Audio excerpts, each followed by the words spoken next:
자, 구약성경 661페이지로 가겠습니다. The Book of Second Chronicles, chapter 6, verse 1 through 3 and 18 through 21. 우리 역대기하서 6장 1절에서 3절 그리고 18절에서 21절까지의 말씀입니다. 구약성경 661페이지에 기록된 역대기하서 6장 1절에서 3절까지 우리 먼저 읽겠습니다. 시작. 그때 솔로몬이 이르되 여호와께서 캄캄한 데 계시겠다 말씀하셨사오나 내가 주를 위하여 거하실 성전을 건축하였사오니 주께서 영원히 계실 처소로소이다 하고 얼굴을 돌려 이스라엘 온 회중을 위하여 축복하니 그때 이스라엘의 온 회중이 서 있더라. 18절에서 21절까지도 읽습니다. 시작.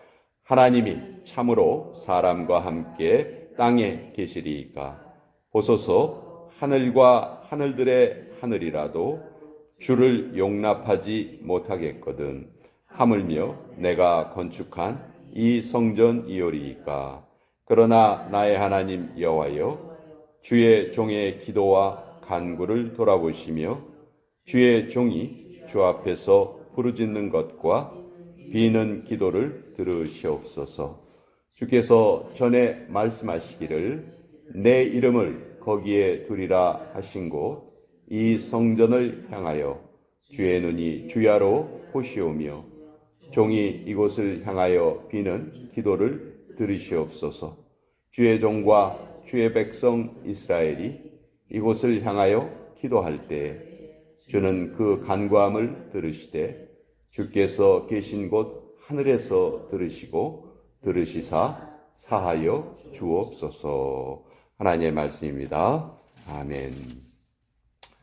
자, 오늘 역대기하서 6장의 말씀은 이제 솔로몬이 7년의 공사 끝에 성전을 완성을 했습니다. 그리고 그 성전을 봉헌하는 날 하나님 앞에 드린 기도문입니다. 자, 이 기도문의 핵심은 3절에 나와 있는 축복이란 말이에요.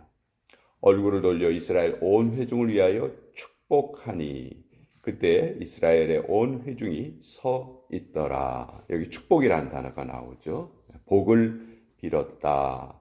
자, 지금 성전을 완성을 해놓고 하나님께 대한 감사의 기도를 올리면서 솔로몬이 가장 중요하게 생각했던 것이 축복입니다.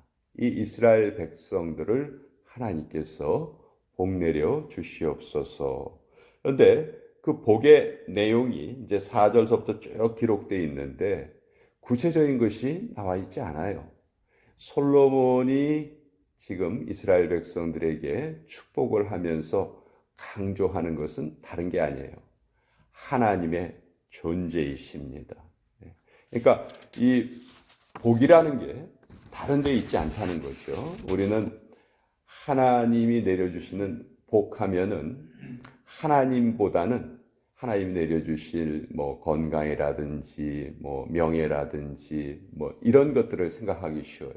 그런데 솔로몬이 말하는 그 복의 내용은 무엇에 집중하냐면 하나님께 집중하는 겁니다. 그러니까 다른 게 복이 아니고 하나님이 우리와 함께 하신다. 우리가 하나님의 자녀다. 그것보다 더 큰 복이 없다는 것이죠. 그것이 복의 원천인 거예요. 그러니까 우리가 이 믿음 생활을 하면서 자꾸 믿음 생활의 기반을 우리 쪽에 두려고 합니다. 나의 열심, 나의 봉사, 나의 신실함. 그런데 성경은 그렇게 말하지 않아요. 우리 믿음의 근본이 어디에 있냐면 하나님께 있습니다. 하나님의 신실하심이 우리 믿음의 기반이에요. 내가 열심히 신앙생활을 한다고 해서 내가 이렇게 아침 기도에 나오고 이런다고 해서 이것이 내 믿음의 기반이 아니라는 것이죠. 약속을 틀림없이 지키시는 하나님만이 우리 믿음의 기반이다. 그래서 솔로몬은 지금 성전이 완공된 후에 이 기도를 하면서 다른 거 말하지 않습니다. 내가 이 성전을 어떻게 완공하게 됐는가? 이건 하나님이 하신 약속을 그대로 이루신 것이다. 하나님이 내 아버지 다윗에게 이 성전을 건축할 마음을 주셨는데 다윗 때, 내 아버지 때에는 허락하지 않으시고 그 아들이 성전을 지으리라 약속하셨고 그 약속 그대로 지금 이 성전이 지어진 것이다. 물론 솔로몬이 7년 동안 공사를 하면서 애를 많이 썼겠죠. 그렇지만 솔로몬은 거기에 대해서는 이런 방구 말을 하지 않습니다. 하나님 제가 열심히 수고했습니다. 이런 말을 하지 않아요. 왜? 솔로몬의 믿음의 기반은 자기에게 있지 않았기 때문에 하나님께 있었기 때문에. 그러니까 우리 믿음의 근본이 약속을 신실히 지키시는 하나님께 우리가 그 믿음의 기반을 둬야지 이제 내 행위, 나의 열심 이런 거에 기반을 두게 되면 자꾸 넘어지기가 쉬운 것이죠. 자, 솔로몬은 이 기도를 할 때 왕이지만 무릎을 꿇고 손을 들고 기도합니다. 그 무릎을 꿇을 때 백성들이 다 자기가 무릎 꿇는 것을 볼 수 있도록 높은 단을 만들어요. 높은 단을 만들고 그 위에 올라가서 무릎을 꿇고 기도를 합니다. 그때 백성들은 서 있었어요. 서서 왕이 무릎 꿇고 하나님께 기도하는 모습을 다 지금 지켜보고 있습니다. 이거는 솔로몬이 일부러 이 모습을 백성들에게 보이는 거예요. 나는 이 나라의 왕이지만 내가 왕이라 할지라도 하나님 앞에서는 한개 일개 종에 불과하다. 그래서 무릎을 꿇고 기도를 합니다. 자, 그러면서 아주 중요한 말을 하죠. 18절에 하나님이 참으로 사람과 함께 땅에 계시리이까 보소서 하늘과 하늘들의 하늘이라도 주를 용납하지 못하겠거든 하물며 내가 건축한 이 성전이오리이까. 솔로몬은 분명히 알고 있습니다. 자기가 최선을 다해서 성전을 지었지만 하나님은 그 성전 안에 갇혀 계신 분이 아니라는 것을 너무도 잘 알고 있어요. 그래서 기도를 하면서 다른 거 말하지 않습니다. 하나님, 저는 다른 것을 가지고 이 성전을 포장하거나 이 성전을 선전하거나 그러려고 하지 않습니다. 그냥 하나님이 하신 약속만을 붙들기를 원합니다. 20절에 솔로몬이 이렇게 말합니다. 주께서 전에 말씀하시기를 내 이름을 거기에 두리라 하신 곳 이 성전을 향하여 주의 눈이 주야로 보시오며 종이 이곳을 향하여 비는 기도를 들으시옵소서. 하나님이 이곳에 성전에 거하시겠다고 약속해 주셨거든요. 그 구체적인 그 장소가 지성소에 있는 법궤의 뚜껑, 법궤 위 시은소라고 부르죠. 내가 거기에 임재하겠다. 그래서 대제사장이 1년에 한 번씩 온 백성의 죄를 짊어지고 지성소에 들어가서 제물의 피를 그 그 법궤 위에 뚜껑 위에 시은소에 뿌립니다. 그리고 그 주변에 뿌리죠. 그리고 하나님께서는 그 짐승의 피를 보시고 이스라엘 백성들의 죄를 용서해 주시는 거죠. 그것이 이스라엘에게 하나님이 알려주신 제사법이었어요. 그러니까 내 이름을 거기에 두리라 하신 곳, 그 법궤 위에 뚜껑이 바로 이 성전 안에 있거든요. 성전의 지성소 안에 있기 때문에 지금 솔로몬이 기도하는 모든 내용의 근거는 이것 역시 하나님의 약속에 기반을 하고 있다.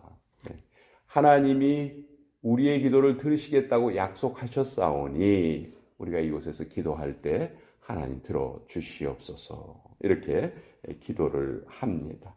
자, 이 역대기하서 6장에 보면 솔로몬의 기도문이 아주 길게 적혀 있어요. 여러 가지 내용이 나옵니다. 혹시 우리가 다른 나라에 포로로 끌려간다 할지라도 하나님 우리를 지켜주세요. 그런 내용도 있어요. 마치 솔로몬이 이 이후에 나라가 멸망당할 것을 미리 내다보면서 기도한 것과 같은 그런 느낌도 듭니다. 자, 이 성전, 이렇게 중요했던 성전. 그러나 이 성전의 그 나중 모습은 어떻게 됐죠? 이스라엘 백성들이 이렇게 소중하게 생각을 했지만 바벨론 침략 때 이 성전은 다 부서지고 맙니다.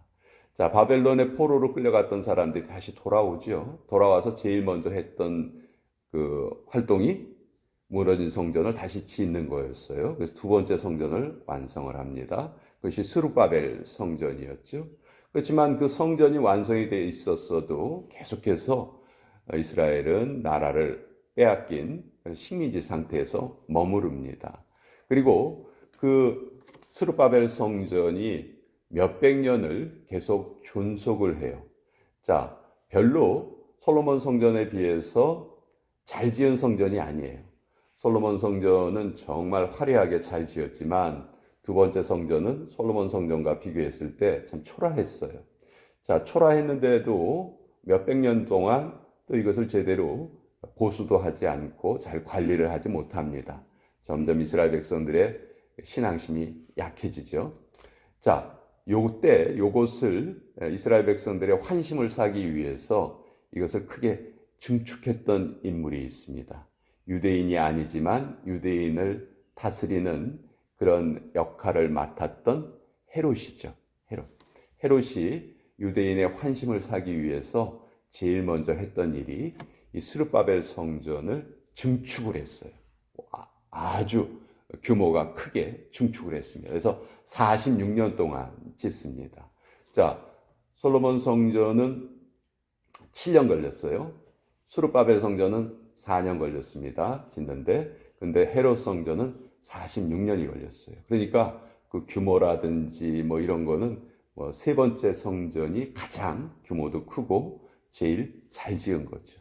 그러나 그렇게 지었던 헤롯 성전이 어떻게 됩니까? AD 70년에 로마가 예루살렘을 완전히 정복을 하고 그때 다 무너져 버리고 말죠. 그래서 예수님은 우리에게 말씀하시기를 이제 성전은 건물의 형태로 우리에게 존재하지 않는다 하는 것을 너무도 잘 말씀해 주셨어요. 하나님의 성령이 거하시는 모든 사람이 이제 살아있는 성전이다. 살아있는 성전. 그래서 우리가 지금도 신약 시대에서 이제 예배당 건물을 성전이라고 부르는 경우가 간혹 있는데 뭐 정확하게 따져보면 바른 말이라고 할 수는 없어요. 더 이상 신약 시대에는 건물을 성전이라고 부르지는 않습니다. 근데 우리가 그냥 관용적으로 교회 건물을 지칭하는 말이 되었지만 더 중요한 의미는 내가 그 한 사람이 내 존재 자체가 하나님의 성전이라는 것을 깨닫고 살아가는 것이죠. 바로 내 안에 성령께서 거하시고 그렇기 때문에 나는 가장 거룩한 존재로 살아가는 거예요. 그것이 내가 이 땅에 살아가는 목적이고 사명이다. 그것이 바로 성전의 의미다. 역대기서는 선지자적인 관점이 아니고 제사장적인 관점에서 역사를 기록했다. 그리고 제사장이 활동하는 가장 중요한 무대가 성전이었기 때문에 성전에 대한 강조가 아주 많이 나옵니다. 그러나 그 구약의 성전에 대한 강조는 신약 시대에는 우리 성도 한 사람 한 사람 존재에 대한 강조로 이제 예수님이 그것을 확대 해석을 해주셨어요. 그래서 오늘도 우리는 내가 바로 하나님의 성전이구나. 그것을 깨닫고 살아가는 겁니다. 그것이 우리에게는 가장 복된 삶이고 의미 있는 삶이다. 오늘 이 말씀을 또 여러분과 함께 나누었습니다. 자, 오늘